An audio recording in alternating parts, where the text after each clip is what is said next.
Over the last 4 days, the headquarters of the Council on American Islamic Relations, or CAIR, has been a kind of staging area.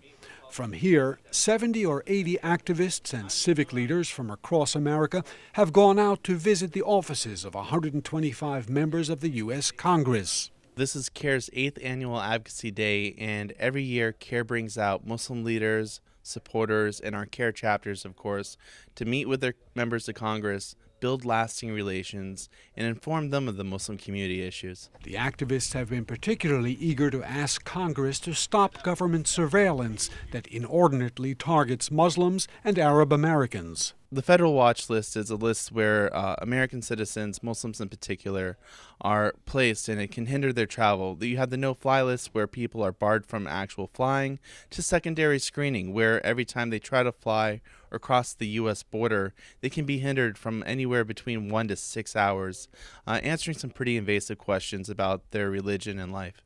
Iraqi-American Sahar al-Salani is a television producer from New York.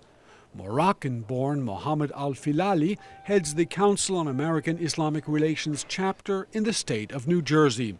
One of their talking points is support for a bill that would mandate Congress to report on the extent of hate speech on the internet and television. I came particularly with the interest of the hate crimes and the hate speech issue. In New York particularly, we had a series of bus ads by Pamela Geller that incited a lot of violence, particularly towards our Sikh brothers and sisters, not only the Muslim community, but we also have our Hasidic Jewish brothers and sisters, our Amish, our Mennonite, the LGBTQ community. So these were ads that said what? They were anti-Muslim ads, and there's a lot of Muslims hate speech and a lot of things that incite violence on forums, on websites, Facebook. So that issue was particularly near and dear to me. The two activists said their meetings have been productive. This is actually my first time lobbying on Capitol Hill. I think we're being very well received. They're being very open-minded to the questions. They're taking notes.